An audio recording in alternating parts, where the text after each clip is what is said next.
ગઈકાલે જામનગરમાં આમ આદમી પાર્ટીના કાર્યક્રમ દરમિયાન ગોપાલ ઇટાલિયા જ્યારે ભાષણ આપી રહ્યા હતા એમના ઉપર એક વ્યક્તિએ જૂતું ફેંક્યું.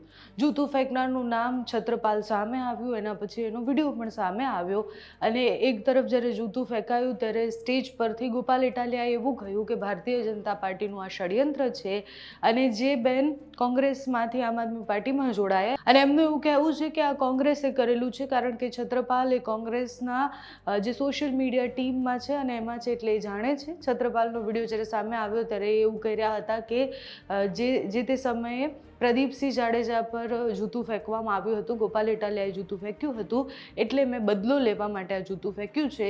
એક્ઝેક્ટલી છત્રપાલ કોની સાથે છે કે કયા પક્ષમાં છે એ ખબર નથી, હજી સુધી એનું સ્પષ્ટીકરણ નથી આવ્યું, પણ એક ફોટો ખૂબ વાયરલ થઈ રહ્યો છે. જામજોધપુરના ધારાસભ્ય હેમંત ખવા, આમ આદમી પાર્ટીના નેતા, એ અને છત્રપાલ બંને સાથે બેઠેલા છે. ગઈકાલથી છત્રપાલ કયા પક્ષના છે, કોના કહેવા પર જૂતું ફેંકાયું, એના ઉપર આટલી બધી ચર્ચા પછી આ ફોટો પર બહુ બધા સવાલો છે કે એક બાજુ આમ આદમી પાર્ટી પોતે નક્કી નથી કરી શકતી કે કોણે જૂતું ફેંક્યું છે, એટલે ગોપાલ ઇટાલિયા કહે છે કે ભારતીય જનતા પાર્ટીનું ષડયંત્ર છે. જે જૈનબબેન કોંગ્રેસમાંથી આવ્યા છે એમનું એવું કહેવું છે કે હું એ વ્યક્તિને ઓળખું છું અને કોંગ્રેસના જ વ્યક્તિ છે અને પછી બી હજી સ્પષ્ટીકરણ નથી કે છત્રપાલે આ કેમ કર્યું. છત્રપાલનું એવું કહેવું છે કે પ્રદીપસિંહનો બદલો લેવા માટે કર્યું છે. પ્રદીપસિંહ સાથે પણ વાત કરવી છે કારણ કે એમનું નામ પણ આવ્યું છે. કોંગ્રેસ સાથે પણ વાત કરવાનો પ્રયાસ કરવો છે. આમ આદમી પાર્ટી પાસેથી પણ જાણવું છે કે એક તરફ તમે એમ કહો છો કે ભારતીય જનતા પાર્ટીનું ષડયંત્ર છે. ભારતીય જનતા પાર્ટીના પ્રવક્તાને અમે જ્યારે ફોન કર્યો ત્યારે એમનું એવું કહેવું છે કે આમ આદમી પાર્ટી એ તો સ્ટન્ટ કરે છે, પોતે આટલા સમયથી હાઇલાઇટમાં નથી આવ્યા એટલે જાતે જ આ સ્ટન્ટ કરી અને એમને જૂતું ફેંકાવ્યું છે. છત્રપાલસિંહ સાથેનો આ ફોટો જામજોધપુરના ધારાસભ્ય હેમંત ખવાને ફોન કરીને પણ આ વિષય પર સ્પષ્ટીકરણ મેળવવાનો પ્રયાસ કરવામાં આવશે. એ શું કહી રહ્યા છે કારણ કે થોડા સમય પહેલાં જ્યારે ગોપાલ ઇટાલિયાએ વિસાવદરમાં ખુલ્લેઆમ દારૂ વેચાય છે અને પછી જે અનાજની ચોરી થાય છે એ વિષય પર જ્યારે બબાલ કરી હતી એના પછી એમના જ ફોટો એ વ્યક્તિ સાથે પણ વાયરલ થયા હતા. એટલે એક પેટર્નમાં આ ચાલતી બધી જ ઘટનાઓ શું છે એ સમજવાનો પ્રયાસ કરવો છે.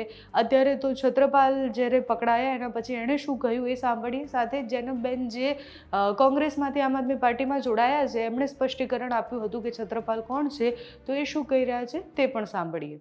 ગોપાલભાઈ જામનગરના સ્થાનિક નથી એટલે કદાચ એમને કોઈએ એવું કીધેલું કે આ ભાજપના હતા એટલે ગોપાલભાઈએ કદાચ એવું કીધું છે, પરંતુ હું એને સારી રીતે ઓળખું છું કેમ કે હું તાજેતરમાં જ કોંગ્રેસ છોડીને આવી છું ને કોંગ્રેસના દરેક કાર્યક્રમોમાં અને આ જે ભાઈ છત્રપાલભાઈ અને જે લાલબા એ કાયમ માટે કાર્યક્રમોમાં હાજર હોય છે એટલે હું એમને ન ઓળખી શકું એ તો અશક્ય છે. છત્રપાલભાઈ જે છે એ સોશિયલ મીડિયાના કોર્ડિનેટર છે અને સોશિયલ મીડિયા અત્યારે પોતે ચલાવે છે. તમે એની આઈડી પણ ખોલીને જોઈ શકશો. એટલે આ કોંગ્રેસ ભાજપનું હારે ષડયંત્ર એટલે કે પોલીસ દ્વારા તો જે પ્રોટેક્શન મળ્યું એ તો ભાજપે આપ્યું અને કોંગ્રેસના જે આ કાર્યકર્તાઓ હતા જે શરમ વગરના હતા કે જેમને જ્યારે ગોપાલભાઈ એવી સ્પીચ આપતા હતા કે દારૂબંધી થવી જોઈએ, મહિલાઓને ન્યાય મળવો જોઈએ, લોકોની વાત કરતા હતા, એ લોકોની આવી સારી વાત ઉપર આ વ્યક્તિએ જૂતું ફેંક્યું. એટલે આનો મતલબ એમ કે આ કોંગ્રેસની જે વિચારધારા છે એ શું છે કે આ દારૂબંધી ન થવી જોઈએ એટલે જૂતું ફેંક્યું, આ મહિલાઓને ન્યાય ન મળવું જોઈએ એટલે જૂતું ફેંક્યું. તમે શબ્દો તો સાંભળજો, જ્યારે સ્પીચ હતી ત્યારે લોકોની વાત થતી હતી, સામાન્ય લોકોની વાત થતી હતી.